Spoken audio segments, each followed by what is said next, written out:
Uya Kuya lu maruk, sumpah.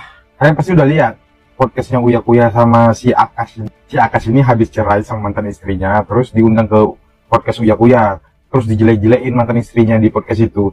Isinya itu cuman selangkangan aja, cerita-cerita selangkangan, keputihan, menstruasi, jorok. Aduh, aku aja yang laki-laki dengernya geli.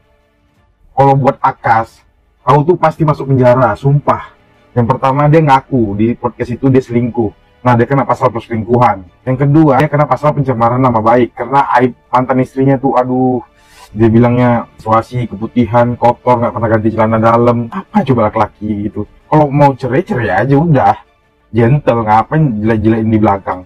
Ya aku perhatikan nih sekarang Uya Kuya. Kaderpan nih kok aneh-aneh ya. Nyari suara kok lewat engagement. Kalian penasaran nggak kenapa dia ngundang si Akas? Karena kalau dia ngundang istrinya, itu nggak ada engagement. Karena satu Indonesia ini udah menghujat si Akas, udah benci sama si Akas. Jadi kalau dia ngundang si Akas, pasti banyak engagement, video naik, yang dikejar engagement. Uya, lu udah kaya, lu udah jadi DPR, lu kerja aja. Ngapain lu ngurusin selangkangan wanita? Itu kan yang ngomong suaminya, mantan suaminya. Nah kan bisa lu edit, lu cut, nggak harus posting. Lu bayangin coba, gimana nanti video ini didengar sama anaknya, itu bapaknya, yang dijelek-jelekin mamanya. Satu Indonesia tahu.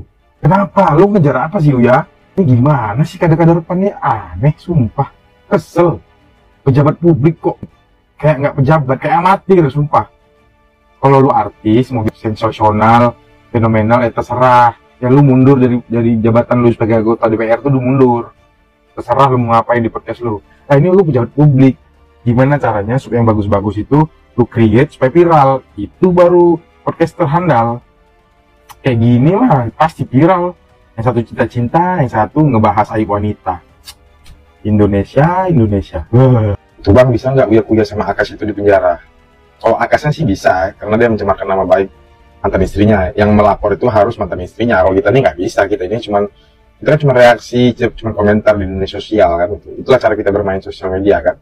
Nah untuk Uya Kuyanya itu nggak bisa. Setahu aku ya, disclaimer, aku bukan orang hukum. Kalau mau lebih jelasnya tanya dengan Pak Hotman Paris saja sana.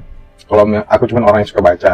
Cuma menurutku itu Uya Kuya nggak bisa dipidana karena dia itu anggota DPR. Anggota DPR kan ada imunitas, jadi dia kebal hukum. Apa yang dia lakukan, dia bisa diberhentikan kalau ada pidana berat, misalnya korupsi atau membuat kebijakan dan lain-lain lah, pokoknya pidana yang berat lah. Oh ini kan masalah etika aja, kenapa dipublis gitu. Buat kader-kader PAN yang marah, yang kemarin aku bahas kader PAN, kenapa aku bahas kader PAN? Karena yang bisa menegur dia itu ya ketua umum PAN, yang bisa menegur dia. Kita mana bisa negur, dia baca juga enggak kok. Makanya aku bahas singgung kader PAN supaya apa? Supaya partai PAN itu menegur Uya Kuya untuk tidak melakukan podcast yang seperti itu gitu. Kan banyak hal-hal positif yang bisa ditunjukkan ke masyarakat. Nggak harus podcast tentang aib wanita lah.